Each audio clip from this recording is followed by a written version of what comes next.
Semper Fi, everyone, and welcome to the latest installment of Recon Jack. I'm your host, United States Marine Corps veteran and living historian, Chuck Lynch. On today's episode, I'll discuss the barracks and overseas covers, which are two types of headwear originally designed for use in both field and garrison duty. Although these covers have vastly different designs, with one issued to U.S. Marines in place of another cover, they are both still issued to modern Marines for dress and service uniforms. Personally, I like the look of both styles, especially the white barracks cover worn with the dress blue uniform. However, I prefer the overseas cover for typical use when wearing the service green uniform, which is commonly referred to many Marines simply as the Pickle Suit.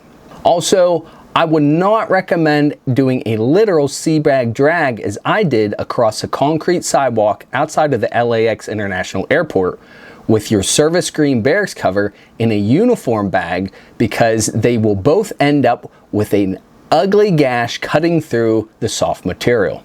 The barracks cover is a form of headgear worn by the armed forces of many nations, as well as many uniformed civilian organizations such as law enforcement agencies and fire departments.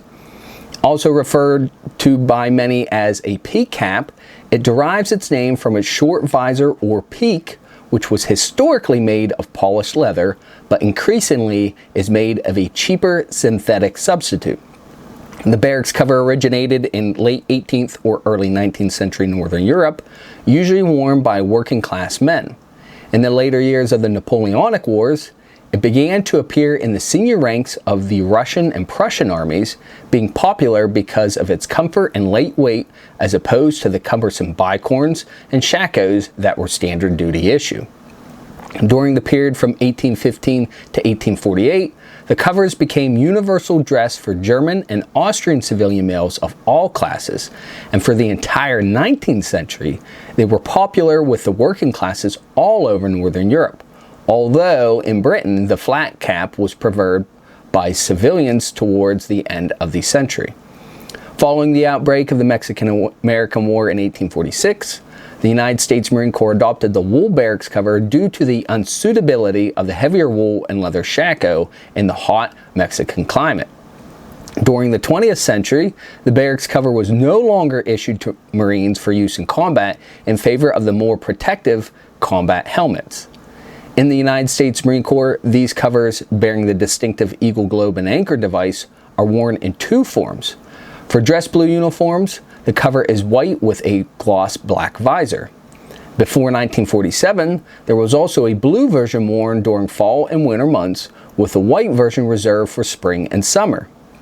The enlisted version features a black chin strap with gold-colored screw-back tacks and is worn with an all-gold EGA, while the officer version features a gold and scarlet chin strap and a gold and silver EGA. For the service green uniform, a matching barracks cover is available, with the EGA and chin strap being black for all ranks. In both cases, field grade officers holding the rank of major, lieutenant colonel, or colonel have gold oak leaf motifs on the visor, while the cover of general officers have a different, larger oak leaf motif on the visor. Additionally, the dress blue cover of the Commandant of the Marine Corps, as well as the Chairman of the Joint Chiefs of Staff, if it is also a Marine, adds an additional gold oak leaf motif to the front of the band. These motifs are commonly referred to as scrambled eggs for their similar appearance.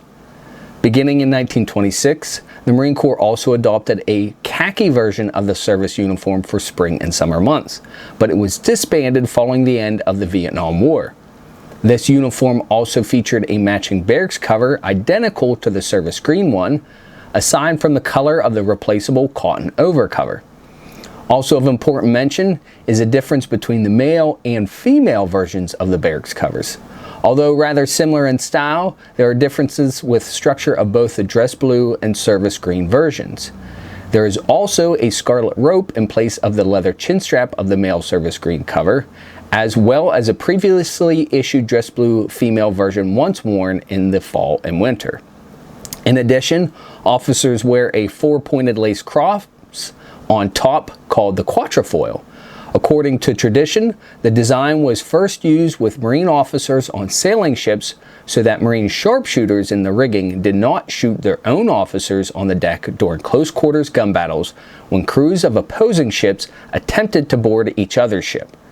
An official part of the United States Marine Corps officer uniform since 1859, the quatrefoil was said initially to have been cross pieces of rope sewed into the covers of officers before becoming officially a mandated uniform item.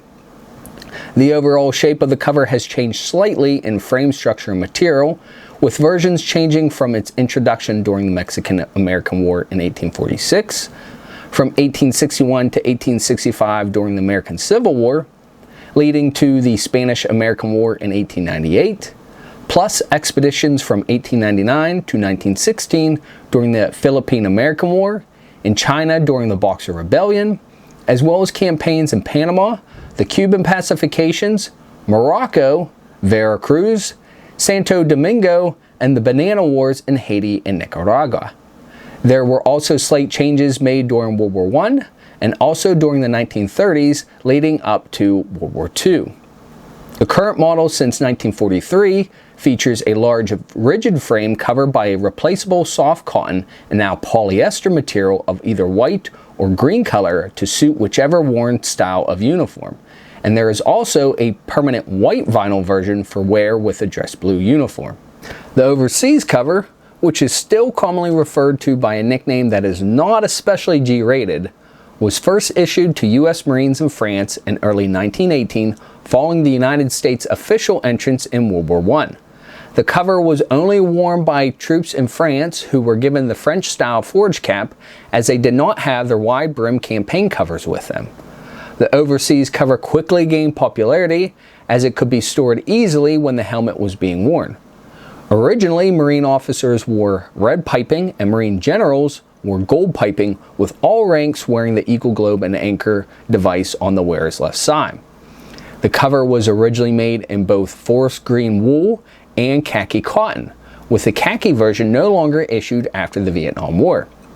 During World War II, there were also field-made versions of the overseas cover made of herringbone twill material to match the sage green P-41 utility uniform, as well as a camouflage version for the P-42 uniform.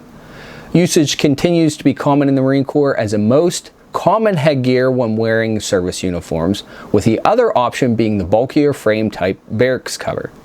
In addition, it is the standard headgear for Marine aviators, flight officers, and enlisted aircrew while wearing flight suits. The Marine officer's version, unlike those of the Army or Air Force, does not have metallic piping. The only items distinguishing it from the enlisted cover is the placement of small officer's rank insignia on the right side and the style of the EGA on the left. Just like with the Barracks cover, the female version of the overseas cover differs slightly in shape to distinguish it from that of the male style. I hope you enjoyed today's episode of Recon Jack and perhaps you learned something new. I expect that my niece Gracie May enjoyed my funny hats.